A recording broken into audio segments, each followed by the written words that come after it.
आपस में सब आपस में प्रेम से रहती थी, लेकिन उनमें से भगवान की जो रानी पटरानी थी, सबसे ज्यादा रूठने वाली जो भगवान से रूठती थी, वो कौन थी मालूम है? सत्यभामा। क्यों रूठती थी? क्योंकि सत्यभामा के पिता के यहाँ मड़ी थी।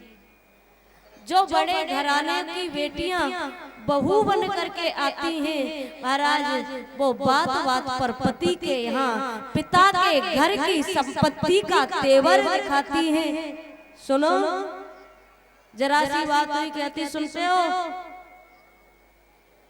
हमारे पिता के यहाँ कोई कमी नहीं है, चली जाऊंगी, कभी लौट के नहीं आऊंगी। पहले गाने भी बड़े अच्छे बनते थे होते थे, आजकल में इन पर राधा नाम का ऐसा रंग चढ़ा, ये राधा रानी के दीवाने हो गए हैं। ऐसे ही संस्कार एक साल तक बिगाड़ने नहीं देना, अगले साल कुछ कहना नहीं पड़े आकर के। ऐसे संस्कार महाराज 7 दिन रहे, फिर 7 दिन के बाद भूल गए। संस्कारी वन के माता पिता को दिखाना तो मेरा कथा कहना सफल रहेगा, नहीं तो हमारा 7 दिन का चिल्लाना व्यर्थ में जाए, क्या फायदा। तो बालक धन्यवाद के पात्र है ये। भगवान विचार करने लगे कि सब बारी बारी से रूठती हैं, लेकिन रुक्मिणी मैया कभी भगवान से नहीं रूठी। एक दिन भगवान रुक्मिणी मैया के कच्छ में पहुंचे। आज कुछ ऐसी अटपटी बात कहूंगा जाकर के, जैसे रुक्मिणी मैया को क्रोध आ जाए। भगवान जाके रुक्मिणी मैया के कच्छ में शांति से बैठ गए।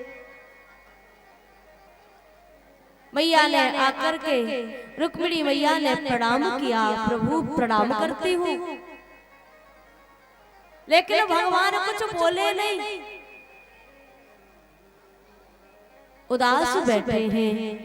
रुक्मिणी मैया ने भगवान के चेहरे पर पहली बार उदासी देखी, पूछ बैठी, प्रभु क्या इस दासी से कोई ऐसी भूल हो गई जिस भूल के कारण आप आज उदास हैं? बहुत देर हो गई रुक्मिणी मैया को पूछते पूछते, तो भगवान कहने लगे, अरे देवी गलती की बात कर रही हो, एक गलती करती तो मैं तुम्हें बताता, तुम तो गलती पर गलती, गलती पर गलती ही तो करती आई हो। रुक्मिणी मैया हाथ जोड़ करके पूछ बैठी, महाराज मैं इतनी गलती करती आई और आपने कभी बताया ही नहीं। देवी पहली गलती तुमने ये की है। भगवान क्या कह रहे हैं मालूम है? राजपुत्री पिता भूपै लोकपाल विभू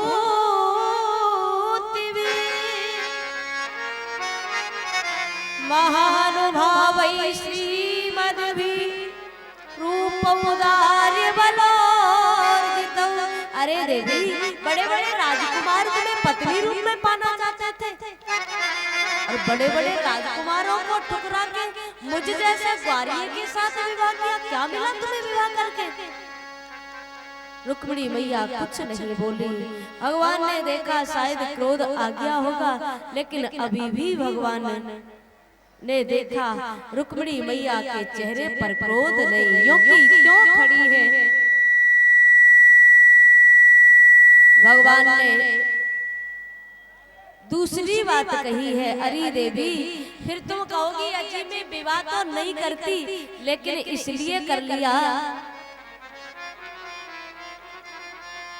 मैंने विवाह तुम्हारे साथ इसलिए कर लिया कि तुम बहुत बड़े वीर हो, बलशाली हो। यहाँ भी गड़बड़ हो गई।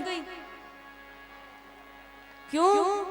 कहा देवी मैं बड़े बड़े राजाओं के डर के मारे समुद्र में जाकर के छिप जाता हूँ। राजभ्यो बिभ्यता शुश्रू समुद्रम शरणम गतान बलवद भी कृत देशान प्रायश्चित नृपासनाम।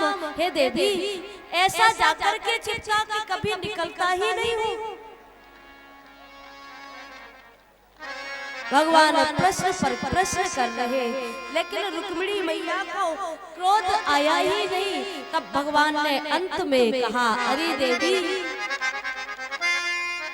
कई प्रश्न किया कि तुम कहोगे विवाह नहीं करती इसलिए कर लिए, बहुत बड़े सुंदर हो, तो यहाँ भी गड़बड़ है गई, क्योंकि मैं कारो करूटो और जैसे कालिया नांग ना तो वादन से और कालो है गयो।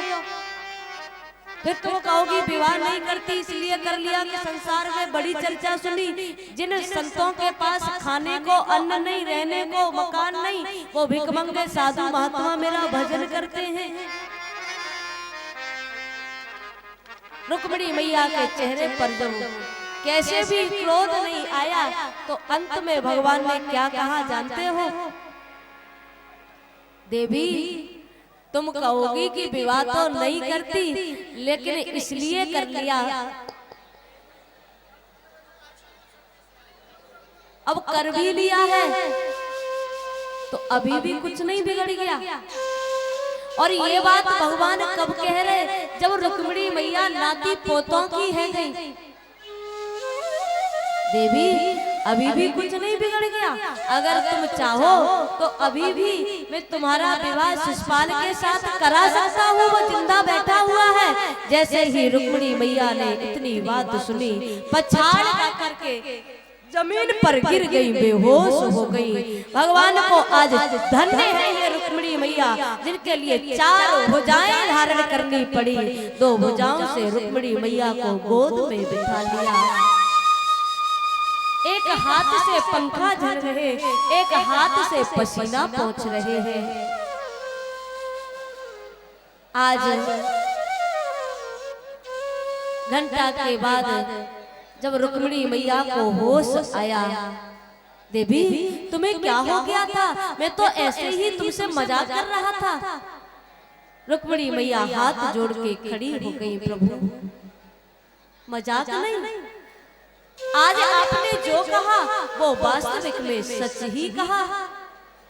अब रुक्मिणी मैया ने जो प्रश्नों के उत्तर दिए वो वास्तविक में एक एक श्रवण करने के योग्य है। रुक्मिणी मैया कहती हैं कि पहले आपने कहा था कि मेरा और आपका मेल नहीं, सही में ही मेल नहीं है। कहा तो प्रकृति से आवत मैं एक सांसारिक नारी, कहा प्रकृति से परे आप जगत के जगदीश्वर। भला मेरा और आपका मेल कहाँ था? वो तो आपने कृपा करके मुझे पत्नी के रूप में स्वीकार कर लिया है प्रभु। दूसरी बात कही कि जिसकी माँ का पता नहीं, पिता का ठिकाना नहीं, तो प्रभु सारे जगत के पिता तो आप हैं। मैं आपसे पूछना चाहती हूँ, क्या आपके भी कोई माता पिता हुआ करते हैं?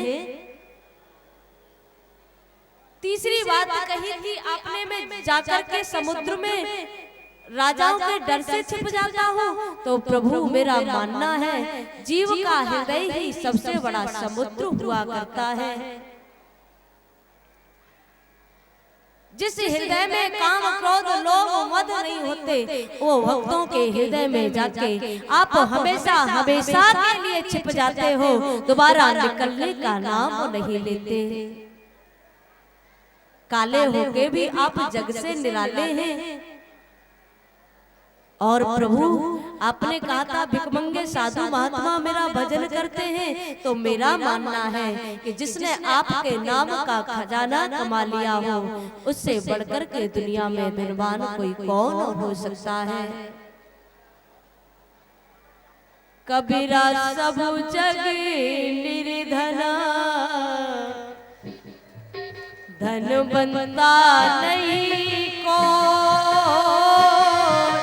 कबीरा सब जग निर्धना, धन बनता नहीं को। धन बनता सोई जानियो,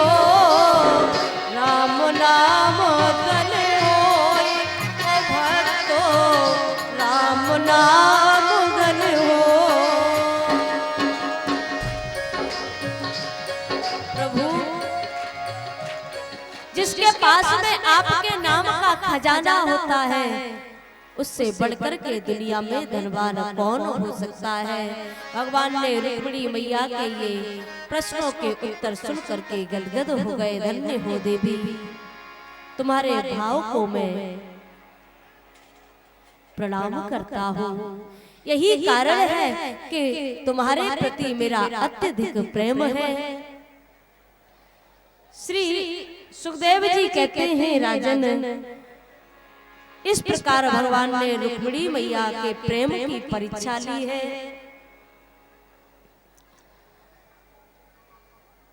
भगवान का पौत्र जो अनिरुद्ध है, अनिरुद्ध को स्वप्न में उषा ने देख लिया था, तब से वो पति मानने लगी थी। सहेली चित्रलेखा अनिरुद्ध को उठा करके ले गई। भगवान को नारद जी के द्वारा जब पता चला तो भगवान आए। बाणासुर जो की पुत्री है उषा, बाणासुर से भगवान का युद्ध छुड़ा। बाणासुर की तरफ से युद्ध के लिए भोले बाबा आ गए। भोले बाबा से युद्ध छिड़ा।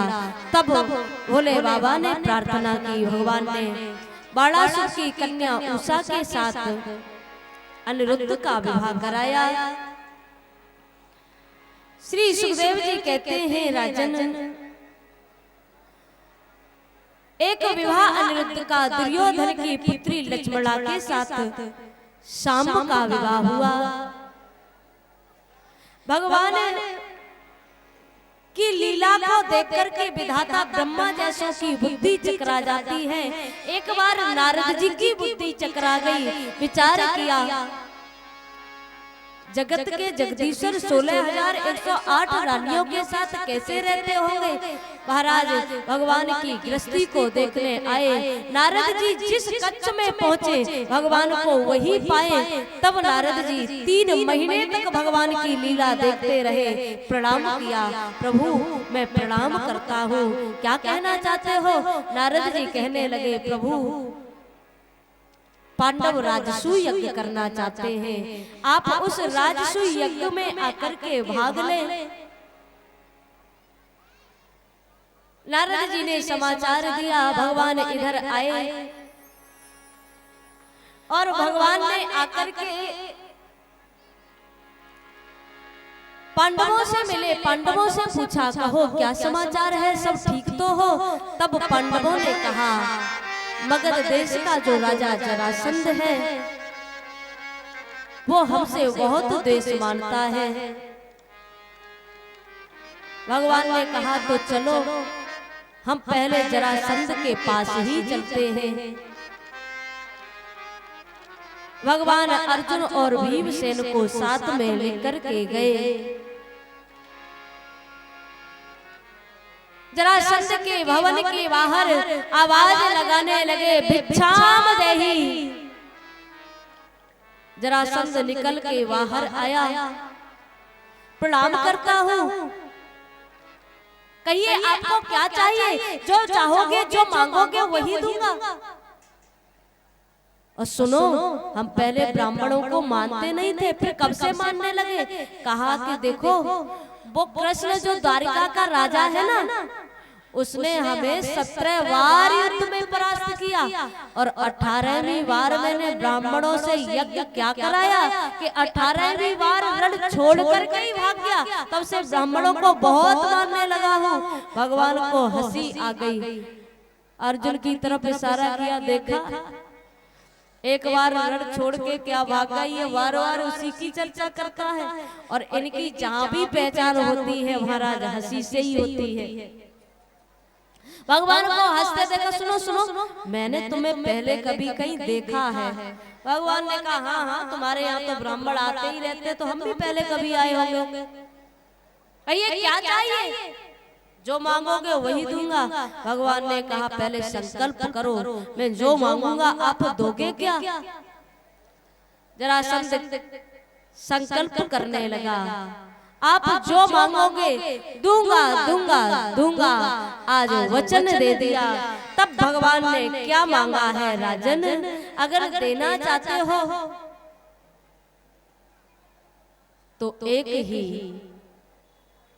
चीज मैं तुमसे मांगता हूं, क्या? युद्धम नो देहि राजेंद्र द्वंद्वशो यदि मन्यसे युद्धार्थिनो वयं प्राप्ता नान्नम नान्न कांक्षिणा। हे राजन, देना चाहते हो तो हम तीनों में से किसी एक के साथ युद्ध कर लो। युद्ध की बात सुनी जरासंध कहने लगा, लेकिन आप ब्राह्मण हो ही नहीं सकते। क्यों नहीं हो सकता? आप ब्राह्मण लड़ने झगड़ने की बात तो कभी कर ही नहीं सकता। परिचय बताओ, आप कौन हो? भगवान कहने लगे, परिचय बताऊं क्या? हाँ, कहा जो बाईं तरफ हमारे खड़े हुए हैं ये आदरणीय भीमसेन जी महाराज हैं। जो दाईं तरफ खड़े ये गांडीवधारी अर्जुन हैं। अच्छा, तो इसका मतलब ये 5 पांडव रहे। हाँ हाँ, 5 पांडव ही हैं। अपना परिचय बताइए, आप कौन हो?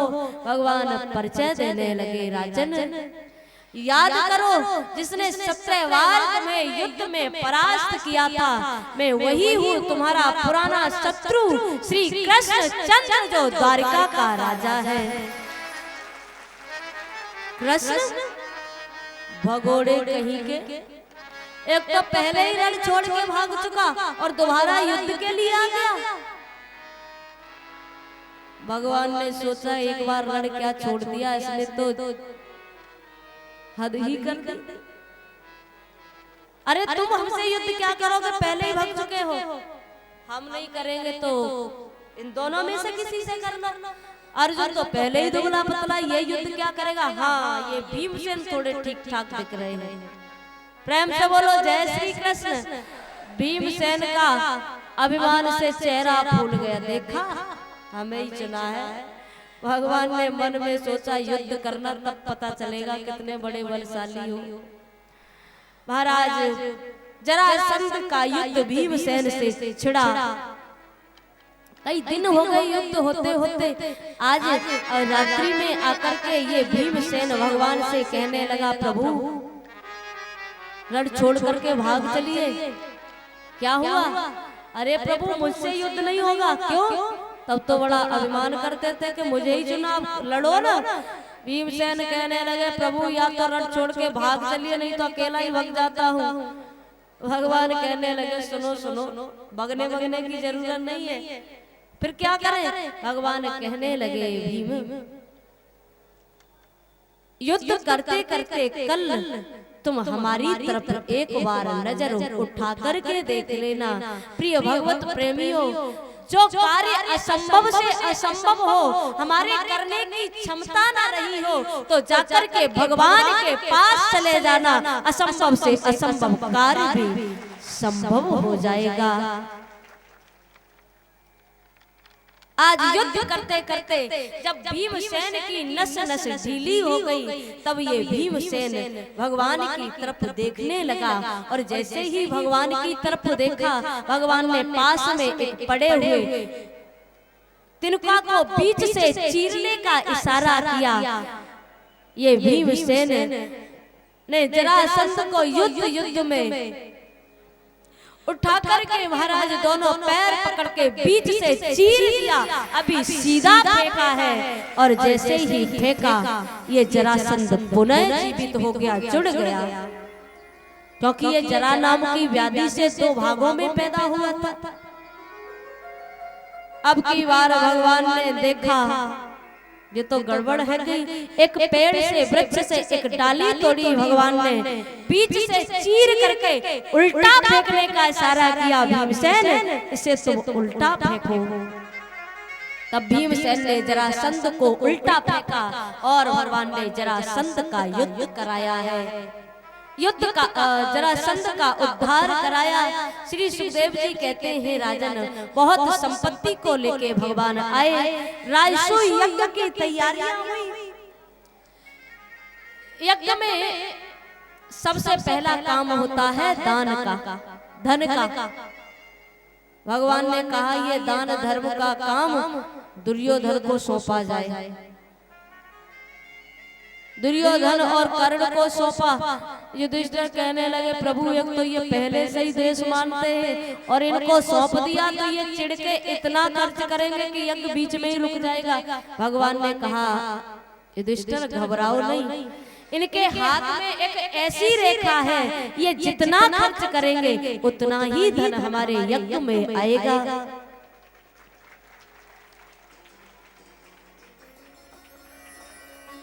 भंडारे की सेवा भीमसेन ने संभाली और यज्ञ में प्रश्न हुआ कि अग्र पूजा किसकी होनी चाहिए, सर्वप्रथम पूजा किसकी होनी चाहिए। विदुर युधिष्ठिर सब कहने लगे कि सर्वप्रथम पूजा द्वारिकाधीश की होनी चाहिए। आज द्वारिकाधीश का की बात जब शिशुपाल भी बैठा हुआ था सुना, क्या कहा, ये ग्वारियर की पूजा सर्वप्रथम, जिसने जीवन में क्या किया ही क्या है, गाय ही तो चलाई है, ये भगोड़े की पूजा। गालियां देने लगा। अर्जुन बार बार गांडी उठाते, प्रभु समझा दीजिए नहीं तो मार दूंगा। अर्जुन से भगवान कहते अर्जुन तुम नहीं, देने दो इसे गालियां। कहता ये इसने ब्रज की गोपियों का माखन लूट लूट के खाया, इस चोर की पूजा। अर्जुन बार बार क्रोध में आ जाते। भगवान कहते अर्जुन देने दो गालियां, इसकी गालियों की सीमा जब पूरी हो जाएगी तो तुम नहीं मैं इसका उद्धार करूंगा। क्यों? कहा अर्जुन ये एक रिश्ते में मेरा भाई होता है, ये मेरी बुआ का पुत्र होता है। इसका जब जन्म हुआ था तो इसके 4 हाथ और 3 नेत्र थे। अर्जुन मेरी बुआ को किसी ब्राह्मण ने बताया था कि जिसकी गोद में जाके इसके 2 हाथ और 1 नेत्र नष्ट हो जाए, समझना उसी के हाथ इसका उद्धार होगा। कहा मेरी बुआ सब जो भी जाता सबकी गोद में डालती थी। एक दिन मैं भी गया, मेरी गोद में आते ही इसके 2 हाथ और तीसरा नेत्र नष्ट हो गया। तो मेरी बुआ ने मुझसे कहा बेटा कृष्ण क्या तू अपने हाथों से अपने भाई को ही मारेगा? भगवान कहने लगे अर्जुन तो मैंने अपनी बुआ को वचन दिया था, बुआ इसके 100 अपराध तक मैं क्षमा करूंगा और 100 के बाद यदि इसने एक भी किया मैं इसे क्षमा नहीं करूंगा। भगवान को ये शिशुपाल गिन गिन कर गालियों पर गालियां देता गया। 99 गाली जब पूर्ण हुई भगवान ने कहा शिशुपाल बस अब एक भी ज्यादा मत दे देना, नहीं तो अनर्थ हो जाएगा। 100 गाली जब इसकी पूर्ण हुई भगवान ने सुदर्शन चक्र छोड़ दिया। शिशुपाल का धड़ सर से अलग हो गया और दिव्य ज्योति निकली, भगवान के चरणों में समाहित हो गई। इस प्रकार भगवान ने शिशुपाल का उद्धार किया। उसी यज्ञ में महाराज दुर्योधन आया। दीवाल इसको पानी में इसको दीवाल दिखी और महाराज सुंदर सा सरोवर भरा हुआ था। ये पानी न समझ पाया और उसमें छपक से गिर गया। अटारी से खड़ी हुई द्रौपदी देख रही थी, खिलखिला करके हंस पड़ी और देखा अंधों के तो अंधे ही होते हैं। ये बात ये दुर्योधन को ऐसी लगी कि एक छोटी सी बात के कारण महाराज महाभारत जैसा युद्ध ठन गया। द्रौपदी मैं तुझसे इस अपमान का बदला जरूर लूंगा। श्री सुखदेव जी कहते हैं राजन इस प्रकार भगवान ने राजसु यज्ञ पूर्ण कराया है। अब क्या सुनना चाहते हो?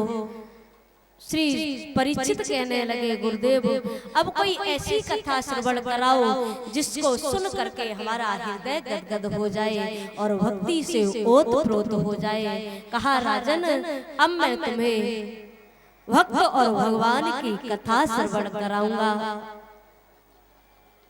भगवान के एक बचपन के मित्र थे जिनका नाम सुदामा था। सांदीपन गुरु के यहाँ भगवान की मित्रता सुदामा से हुई। एक बार गुरु माता ने जंगल से लकड़ी लाने के लिए जब भेजा, भगवान के बटों के चनों को ये सुदामा पा गए।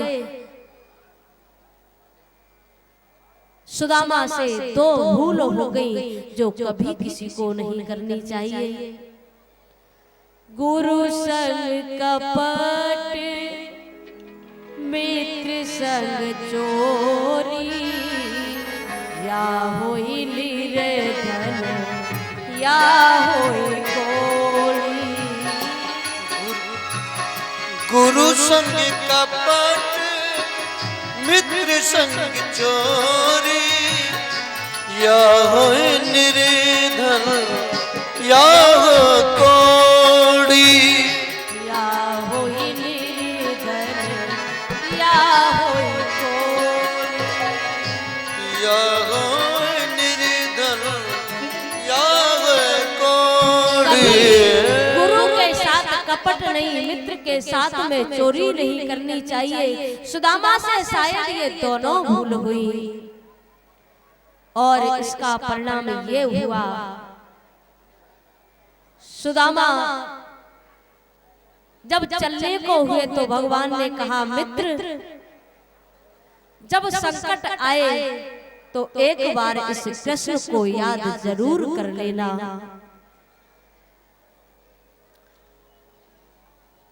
सुशीला के साथ सुदामा का विवाह हुआ, लेकिन सुदामा के जीवन को विपन्नता ने घेर लिया। हम सुदामा को दरिद्र कहते हैं, क्या सुदामा दरिद्री है? दरिद्री कौन होता है? दरिद्री वो होता है जो असंतोषी होता है। सुदामा के घर में कुछ भी नहीं था, लेकिन फिर भी सुदामा संतोषी थे। कृष्णस्यासीद सखा कश्चित् ब्राह्मणो ब्रह्मभित्तमा, विरक्त इंद्रियार्थेषु प्रशांतात्मा चितेन्द्रिया। सुदामा ब्रह्म को जानने वाले थे। सुदामा ने अपनी इंद्रियों को वश में कर रखा था। 5 घर मांगने जाते थे तो सुदामा को मिल जाता तो लेके आते, नहीं तो सुदामा भूखे ही सो जाते थे। सुदामा के जब बच्चे थोड़े बड़े हुए, घर में कुछ पाने को नहीं, अपने जीवन की परिस्थिति को तो जीव कैसे भी यापन कर सकता है, लेकिन भूख से बिलबिलाते बच्चों को भला कौन देख सकता है। सुशीला के बच्चे सुशीला का आंचल पकड़ते, माँ बड़ी तेज भूख लग रही है। तो सुशीला कहती बेटा आज नहीं कल भोजन मिलेगा। कल जब आता है तो कहती आज नहीं कल भोजन मिलेगा। आज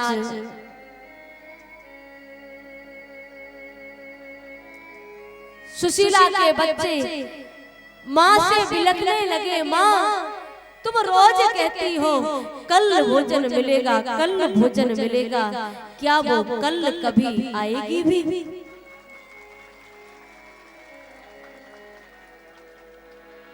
एक मास 2 पक्ष में 2 एकादशी हो,